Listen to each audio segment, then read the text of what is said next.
घमंडी कौवा। हंसों का एक झुंड समुद्र तट के ऊपर से गुजर रहा था।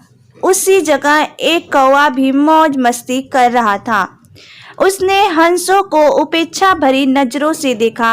तुम कितनी अच्छी उड़ान भर लेते हो, कौवा मजाक के लहजे में बोला। तुम लोग और कर ही क्या सकते हो, बस अपना पंख फड़फड़ाकर उड़ान भर सकते हो। क्या तुम मेरी तरह फुर्ती से उड़ सकते हो, मेरी तरह हवा में कलाबाजियां दिखा सकते हो? नहीं, तुम तो ठीक से जानते भी नहीं कि उड़ना किसे कहते हैं। कौवे की बात सुनकर एक वृद्ध हंस बोला, ये अच्छी बात है कि तुम ये सब कर लेते हो, लेकिन तुम्हें इस बात पर घमंड नहीं करना चाहिए। मैं घमंड वमंड नहीं जानता। अगर तुम में से कोई भी मेरा मुकाबला कर सकता है तो सामने आए और मुझे हरा कर दिखाए। एक युवा नर हंस से कौवे की चुनौती स्वीकार कर ली। यह तय हुआ कि प्रतियोगिता 2 चरणों में होगी। पहले चरण में कौवा अपने करतब दिखाएगा और हंस को भी वही करके दिखाना होगा, और दूसरे चरण में कौवे को हंस के करतब दोहराने होंगे। प्रतियोगिता शुरू हो गई। पहले चरण की शुरुआत कौवे ने की और एक से बढ़कर एक कलाबाजियां दिखाने लगा। वह कभी गोल गोल चक्कर खाता तो कभी जमीन छूते हुए ऊपर उड़ जाता। वही हंस उसके मुकाबले कुछ खास नहीं कर पाया।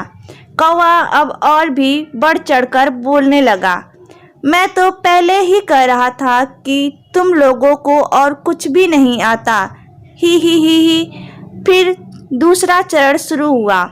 हंस ने उड़ान भरी और समुद्र की तरफ उड़ने लगा। कौवा भी उसके पीछे हो लिया। ये कौन सा कमाल दिखा रहे हो, भला सीधे सीधे उड़ना भी कोई चुनौती है? सच में तुम मूर्ख हो, कौवा बोला। पर हंस ने कोई जवाब नहीं दिया और चुपचाप उड़ता रहा। धीरे धीरे वे जमीन से बहुत दूर होते गए और कौवे का बड़बड़ाना भी कम होता गया और कुछ देर में बिल्कुल ही बंद हो गया।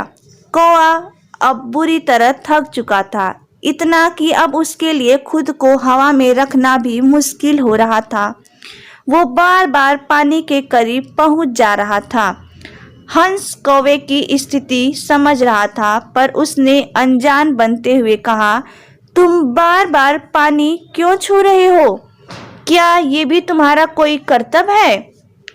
कौवा बोला, मुझे माफ कर दो, मैं अब बिल्कुल थक चुका हूँ और यदि तुमने मेरी मदद नहीं की तो मैं यहीं दम तोड़ दूंगा। मुझे बचा लो, मैं कभी घमंड नहीं दिखाऊंगा। हंस को कौवे पर दया आ गई। उसने सोचा कि चलो, कौवा सबक तो सीख ही चुका है, अब उसकी जान बचाना ही ठीक होगा। वह कौवे को अपने पीठ पर बैठाकर वापस तट की ओर उड़ चला।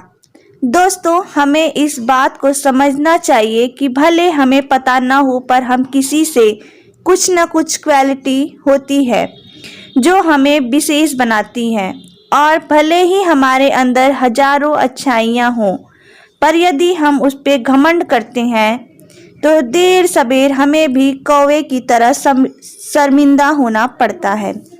यह पुरानी कहावत भी है, घमंडी का सर हमेशा नीचा होता है। इसलिए ध्यान रखिए कि कहीं जाने अनजाने आप भी कौवे वाली गलती तो नहीं कर रहे हैं। दोस्तों, ये कहा भी गया है कि अहंकार के वृक्ष में विनाश का फल लगता है। इस बात पे इतिहास गवाह है कि बड़े से बड़े राजा भी अहंकार में आकर चूर हो गए हैं। आपकी क्या राय है, हमें कमेंट के माध्यम से ज़रूर बताइएगा। अगर कहानी आपको अच्छी लगी हो तो कृपया कहानी को लाइक कीजिए, और आप नए हैं चैनल पे तो चैनल को सब्सक्राइब करना बिल्कुल भी ना भूलिए। और दोस्तों, ये कहानी अपने दोस्तों के साथ शेयर करना बिल्कुल ना भूलें, ताकि हमारी सोसाइटी में एक पॉजिटिविटी की लहर फैल सके। ये कहानी देखने के लिए आपका तहे दिल से धन्यवाद।